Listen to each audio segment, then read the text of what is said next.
Oui, bonjour frères et sœurs. Nous sommes dimanche et c'est le jour que nous dédions à la célébration de notre culte et aussi de la lecture comme de l'étude de sa parole.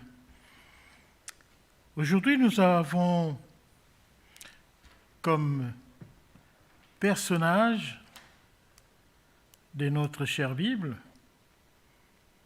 Pierre l'apôtre du Christ, que nous allons prendre comme référence. Sa vie, comment il a été apôtre, comment il a été avec Christ. Et pour commencer, nous avons une première lecture dans Matthieu chapitre 4, versets 18 à 20. C'est l'entrée de Pierre en tant qu'apôtre. C'est quand Jésus le choisit. Donc, nous avons dit 4, 18 à 20. Nous lisons. Comme il marchait, donc Jésus, le long de la mer de Galilée, il vit deux frères, Simon appelé Pierre et André son frère, qui jetaient un filet dans la mer car ils étaient pêcheurs. Il leur dit, « Suivez-moi et je vous ferai pêcheurs d'hommes. » Aussitôt, ils laissèrent les filets et les suivirent. Donc là, nous voyons que Pierre entre en scène, il est choisi comme disciple, il laisse son travail, il abandonne ses filets, ils abandonnent même leur père pour vous voir suivre Jésus. Et donc, il commence à parcourir des territoires et sa première expérience avec Jésus, donc, c'est dans Marc 14, 22, 23, au verset 23, que nous lisons. Aussitôt après, il obligea les disciples à monter dans la barque et à passer avant lui de l'autre côté pendant qu'il renverrait la foule. Quand il eut renvoyé, il monta sur la montagne pour prier à l'écart, et comme le soir était venu, il était là, seul. La barque, déjà au milieu de la mer, était battue par le flot, car le vent était contraire. À la 4e veille de la nuit, Jésus alla vers eux, il marchait sur la mer. Quand les disciples les virent marcher sur la mer, ils furent troublés et dirent, « C'est un fantôme !» Et dans leur frayeur, ils poussèrent des cris. Jésus leur dit aussitôt, « Rassurez-vous, c'est moi, n'ayez pas peur. » Pierre lui répondit, « Seigneur, si c'est toi, ordonne que j'aille vers toi sur les eaux. » Et il dit, « Viens, Pierre. » Pierre sortit de la barque et marcha sur les eaux pour aller vers Jésus. Mais, voyant que le vent était fort, il eut peur, et comme il commençait à s'enfoncer, il s'écria, « Seigneur, sauve-moi !» Aussitôt, Jésus étendit la main, le saisit et lui dit, « Homme de peu de foi, pourquoi as-tu douté ?» Et ils montèrent dans la barque, et le vent cessa. Ceux qui étaient dans la barque vinrent se prosterner devant Jésus et dirent, « Tu es véritablement le Fils de Dieu. » Voilà, Jésus marche sur l'eau. J'imagine que la visibilité n'était pas très bonne. Et donc, ceux qui étaient dans la barque ont eu peur, mais Pierre demande, et il n'a pas dit qu'il voulait venir vers Christ. Il n'a pas pris l'initiative de marcher sur l'eau, mais il demande à Jésus de l'appeler. Ce qui signifie tout simplement il savait que Christ avait la force et la puissance de lui faire marcher sur les eaux. Il commença donc à venir vers la barque. Vers Jésus. Et au bon milieu, troublé par les vents violents, son attention vers Jésus commençait à avoir des perturbations. À un moment donné, il a eu peur. Il a eu peur du vent, qui est un élément extérieur à sa vision de Jésus, c'est-à-dire que sa vision était troublée. Donc, il commençait à s'enfoncer. Et il n'avait pas d'autre issue de secours, sinon que de crier à Jésus de les sauver. Ce passage nous interpelle aussi à nous, qui parfois dans nos vies, nous avons le regard braqué sur Jésus, mais à force des événements, à force des circonstances qui viennent troubler notre liaison avec Christ, nous amènent parfois dans des situations délicates. Et ici, nous voyons que Pierre n'a pas eu d'autre issue que de crier à Jésus. Donc, Pierre a eu des doutes. Et c'est ce que Jésus lui reproche d'ailleurs.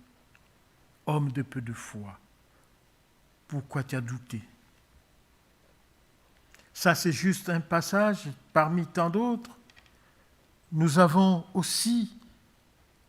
faire une série de 3-4 passages, et après nous allons commenter ces passages par rapport à la vie de Pierre, en comparaison ou en prenant référence à la nôtre aussi.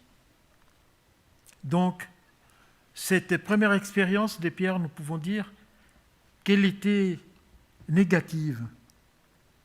Négative parce qu'elle n'est pas arrivée jusqu'au bout.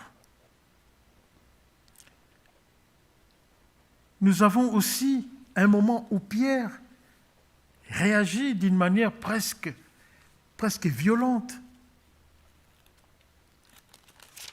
envers Jésus-Christ. C'est dans Matthieu, toujours, nous restons dans Matthieu, au chapitre 16, verset 21, où il dit « Dès lors, Jésus commença à faire connaître à ses disciples qu'il fallait qu'il aille à Jérusalem, qu'il souffrit beaucoup de la part des anciens, des principaux sacrificateurs et des scribes, qu'il fut mis à mort et qu'il ressuscita le 3e jour. Pierre, l'ayant pris à part, s'est mis à le reprendre et dit « À Dieu ne plaise, Seigneur, cela ne t'arrivera pas. » Mais Jésus se retourna et dit à Pierre « Arrière de moi, Satan, tu mets un scandale, car tes paroles ne sont pas les paroles de Dieu, mais celles des hommes. » Nous voyons encore là Pierre qui a l'air perdu. Pierre, il a laissé son travail, il a abandonné, je dirais presque son père.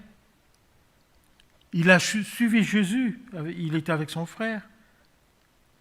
Et aujourd'hui, Jésus dit qu'il va mourir. Pierre ne comprend pas. Et on voit cette forme de Pierre qui prend l'ascendant sur Jésus. C'est comme un chef, un responsable dans une entreprise qui amène dans un coin à part un ouvrier pour lui faire des reproches. Pierre dit à Jésus, mais attends, tu ne vas pas mourir, tu ne vas pas... C'est pas possible. Et Jésus qui lui dit, arrière de moi Satan. Par le terme Satan, je voulais comprendre, ce n'est pas Pierre qui est Satan. Ce n'est pas Pierre qui est responsable.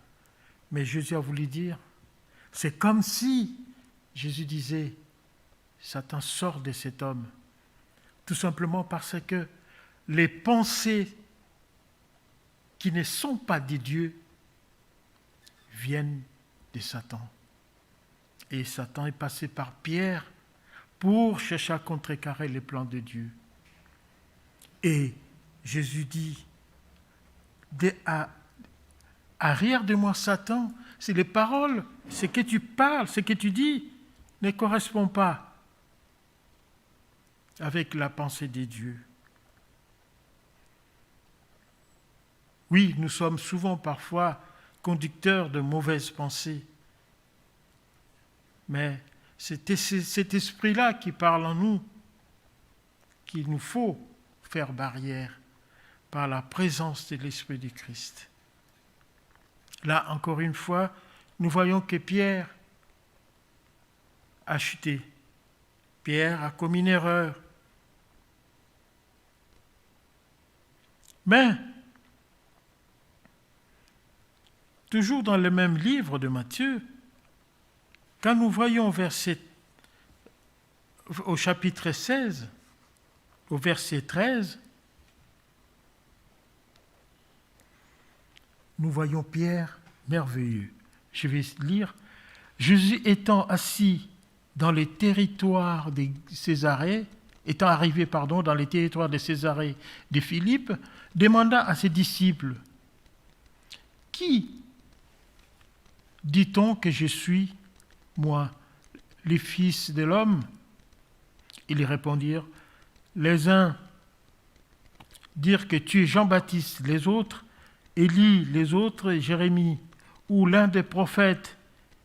Et vous, leur dit-il, qui dites-vous que je suis ?»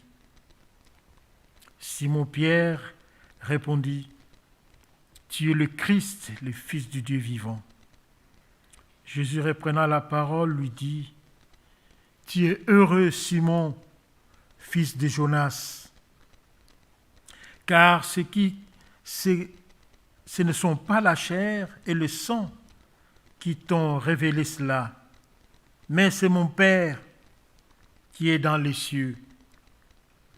Et moi je te l'ai dit, tu es Pierre, et que sur cette pierre je bâtirai mon église, et que les portes du séjour des morts ne prévaudront point contre elle. Je te donnerai les clés du royaume des cieux. Ce que tu lieras sur la terre sera lié dans les cieux, et ce que tu délieras sur la terre sera délié dans les cieux. » Alors là, Pierre a ce qu'on appelle à l'école un bon point. Jésus qui lui dit, c'est comme la base, la fondation de l'Église reposera sur Pierre.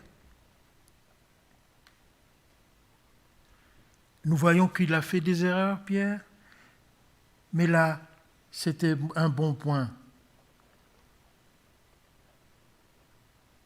Et Pierre va plus loin, dans le chapitre 26 toujours, où il promet même de mourir avec Christ si cela arrivait. On voit bien que là, il fait une promesse telle qu'il voulait mourir avec Christ. Mais la suite nous apprend le contraire. Le moment venu, quand Christ est arrêté, Pierre ne pouvait plus témoigner qu'il était avec Christ. Jésus l'avait bien prévenu qu'au 3e chant de coq, tu me régneras. Mais Pierre, comme un bourrin, il disait qu'il allait avec Christ, même sur la croix. Mais quand le coq chanta, la parole nous dit que Pierre pleura amèrement. Ici, nous voyons que Pierre a une progression, je dirais, en dents de scie. Et sa vie comme apôtre du Christ, tantôt il était très bon, tantôt c'est comme s'il ne comprenait pas les choses. Et d'ailleurs, si je dois donner un titre, je donnerai le titre de Pierre à l'apôtre, notre référence. Je ne dirais pas qu'il soit le modèle. Non, parce qu'un modèle, on imite un modèle, on se calque, on peut calquer un modèle. Ici, Pierre sera la référence. Pourquoi la référence ? C'est une personne qui a fait des choses, mais pour les hommes, pour les personnes averties, oui. Mais pour ceux qui ne sont pas avertis, ils doivent prendre les bonnes et laisser les mauvaises. Dans ces textes, nous avons vu comment Jésus était avec Pierre. Si nous relisons tous nos textes, nous allons voir que c'est comme si ce n'est pas juste, nous pouvons le dire. À aucun moment, Jésus a eu un mot à rejeter Pierre, à lui dire « mais tu es nul ». À chaque faux pas, Jésus revenait avec. Et en plus, c'est à lui qu'on accorde l'honneur d'être la fondation de l'Église. Quelque part, si nous étions sur place, nous aurions pu voir quand même quelque chose qui pouvait être choquant dans ce sens.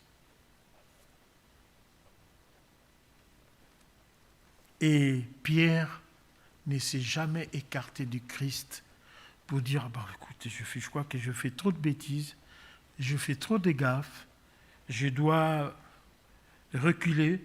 Non. Il continue à avancer, il tombait, il s'est redressé et il continuait à être avec Christ. Et c'est pour cela d'ailleurs, dans Matthieu 16, au verset 13, nous avons lu que c'est à lui que Christ, par sa fougue, je dirais, par son courage,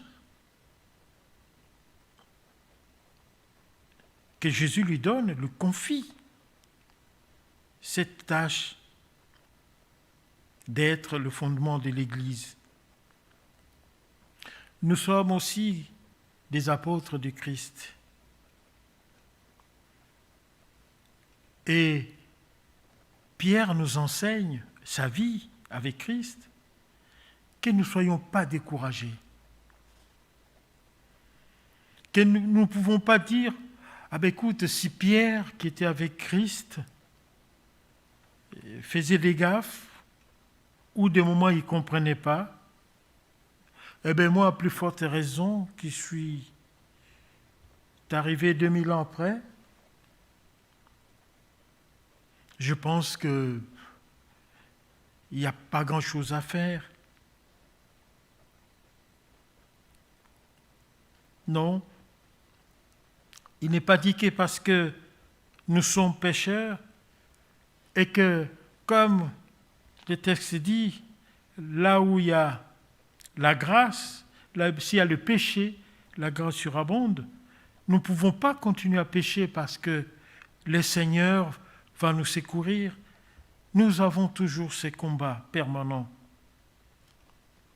à rebondir à chaque instant. Oui, nous avons vu l'amour du Christ pour Pierre, son disciple, car je pense que pour nous les hommes, les reniements de Pierre auraient pu être un motif de renvoi, un motif de mise de côté de Pierre. Et d'ailleurs, dans tous les textes, à la mort du Christ, on ne voit plus les apôtres. Mais Jésus, après sa résurrection, il est revenu avec son équipe comme si c'était rien passé, tout simplement parce que tout était accompli. On voit le rabbin, le chef qui revient et qui rassemble son équipe. Et ces textes de la fin nous fait voir dans Jean chapitre 21 au verset 15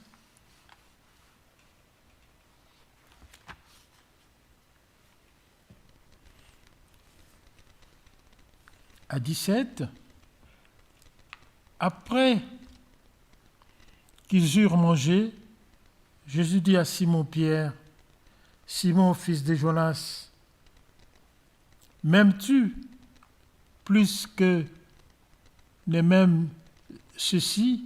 Il lui répondit, « Oui, Seigneur, tu sais que je t'aime. » Jésus lui dit, « Paie mes brebis. » Il lui dit une seconde fois, « Simon, fils de Jonas, m'aimes-tu » Pierre lui répondit, « Oui, Seigneur, tu sais que je t'aime. » Jésus lui dit, « Paie mes brebis. » Il lui dit pour la troisième fois, « Simon, fils de Jonas, m'aimes-tu » Pierre fut attristé de ce qu'il lui avait dit pour la troisième fois, « M'aimes-tu » Et il lui répondit, « Seigneur, tu sais toutes choses, tu sais que je t'aime. » Jésus lui dit, « Paie mes brebis. » Alors que Pierre a commis beaucoup d'erreurs, je vais dire, alors Pierre n'a pas été excellent comme nous pouvons le penser, mais Jésus, par son amour, lui accorde d'affermir ses frères, ce qui revient à dire qu'il lui redonne une responsabilité malgré tout ce qui est arrivé, malgré les erreurs commises, il lui redonne. Et nous aussi, comme Pierre, sachons tout simplement que Jésus nous donne la main. Nous avons le droit de nous tromper, mais nous avons aussi à demander toujours son secours, à l'appeler, à crier à son secours pour qu'il puisse nous remettre sur pied. Et c'est ce que nous dit pour finir le psaume 145 au verset 14. « L'Éternel soutient tout ce qui tombe et il redresse tous ceux qui sont courbés. » Amen.